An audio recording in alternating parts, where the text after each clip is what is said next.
Sport Express avec Samsé. Samsé, bravo les hommes en bleu.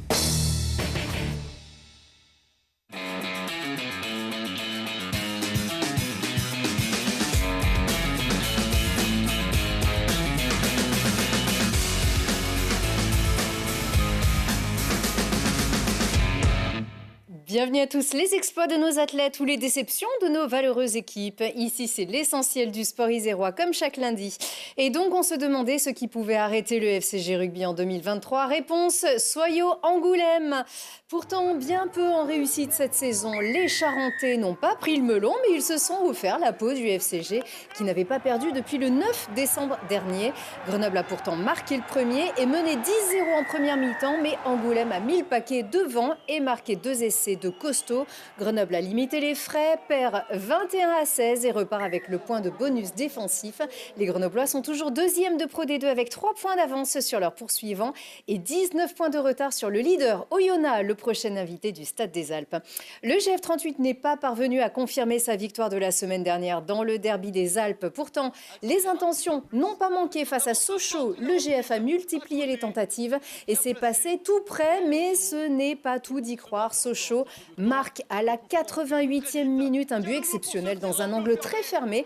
Brice Maubleu n'a rien pu faire. Son équipe de Grenoble s'incline donc 1-0. Sochaux prend la 3e place. Le GF est 7e. Il termine mal cette série de 5 matchs avec 3 défaites, 1 nul et une seule victoire. Si vous nous suivez chaque jour, vous n'avez pas pu rater la qualif des Brûleurs de Loup pour les demi-finales de Ligue Magnus. Les Grenoblois ont encore eu fort à faire contre Mulhouse. Ces Diables de Scorpion se sont très bien battus. Ils ont mené de 2 buts et ont poussé les Brûleurs de Loup à s'imposer en prolongation lors du 5e match. Avec ce but encore une fois magnifique de Kyle Hardy, le défenseur au casque d'or servi par Nicolas Deschamps.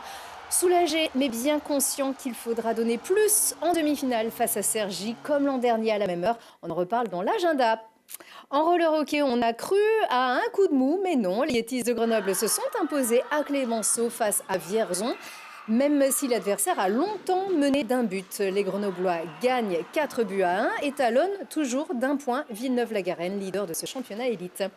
Et puis elle confirme, les basketteuses de la Tronche-Mélan gagnent à domicile contre Monaco 68-49, quelques jours après avoir battu d'1 point le leader de Ligue 2 féminine. Elle remonte à la 4e place et le moral remonte à bloc avant les playoffs.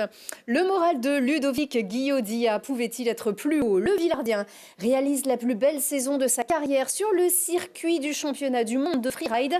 La semaine dernière, il terminait 2e de l'épreuve autrichienne et signait son 4e podium en 4 courses. Il est toujours leader du Freeride World Tour avant la dernière épreuve mythique du Verbier dans quelques jours. Et une dernière ligne d'arrivée en guise de signature en bas de page d'une carrière magnifique commencée en 2012. Coralie Frassombé a couru son dernier géant ce dimanche à Solde, la 7e place. C'était pour elle, la skieuse de l'équipe de France licenciée à Champs-Rousse a réalisé une bonne saison finale avec notamment des belles places d'honneur sur les mondiaux de Courchevel-Méribel. Mais comme elle l'a annoncé sur ses réseaux sociaux ce week-end, seuls les podiums la font courir et à bientôt 32 ans, elle file vers l'avenir et veut construire une nouvelle vie. Et puis, elle sort par la grande porte. Anaïs Chevalier-Boucher tire également sa révérence sur un podium. La biathlète iséroise termine 3e de la Mastart d'Oslo. C'est son 53e et dernier podium donc. Un gros palmarès avec bien sûr 3 médailles olympiques et 7 médailles mondiales pour Anaïs Boucher-Chevalier, la biathlète des 7 clos. De la carabine à l'arc, il y a tout un monde et pourtant beaucoup de monde à Alpexpo. Que des flèches de la discipline. Les meilleurs archers de France ont disputé il y a quelques jours le championnat national de tir à l'arc. Découverte de la discipline avec Loulena Juillet.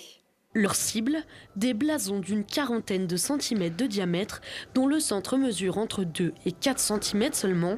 Avec une distance réglementaire de 18 mètres, placer sa flèche au centre devient donc un exercice difficile. Si tous les athlètes cherchent à gagner le maximum de points avec 60 flèches, tous n'ont pas le même arc. Moi je pratique l'arc classique, c'est l'arc qu'on retrouve au JO par exemple. Après il y a aussi l'arc sans viseur, l'arc barbeau. Et on a les arcs à poulie avec des petites roulettes en haut et en bas. Malgré les apparences, le tir à l'arc demande beaucoup d'entraînement.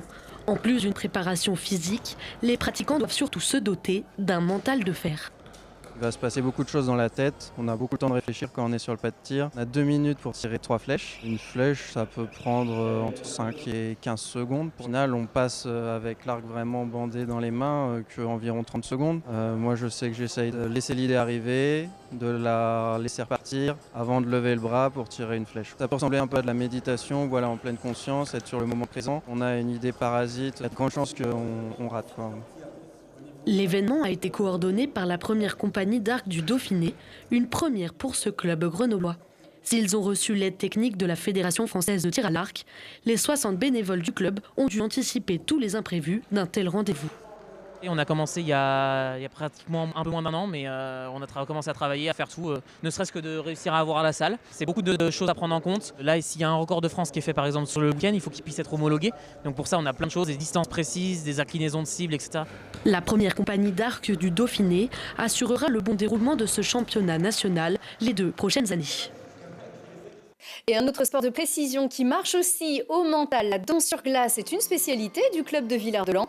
Rendez-vous compte, 2 couples participent cette semaine au championnat du monde élite. C'est déjà un exploit pour cette structure emmenée par Karina Ribert. Loïcia Demougeot et Théo Lemercier, 7e au championnat d'Europe, sont en lice au Japon avec leurs copains d'entraînement Marie Dupeyage et Thomas Nabé, champions du monde universitaire. Ils dansent leur programme court vendredi et le libre samedi.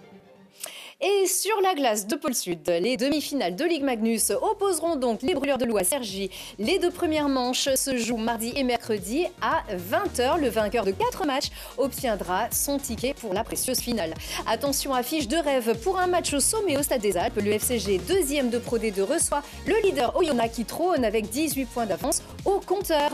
Un derby entre Grenoble et Grenoble, c'est possible en quad rugby. Le rugby quad Grenoble affronte le FCG handisport ce samedi au gymnase Malek Cherchari de Pont-Clé à 14h30 pour le compte du championnat de France de National 3. Et puis le frisbee de haut niveau, ça décoiffe au parc Bachelard. Les Monkey Ultimate Disc Golf de Grenoble affrontent leurs concurrents samedi et dimanche pour la phase aller du championnat de France d'Ultimate Mixte de division 1. C'est samedi à 12h et dimanche de 9h à 16h. Et c'est tout pour cette semaine. Très bonne semaine à tous.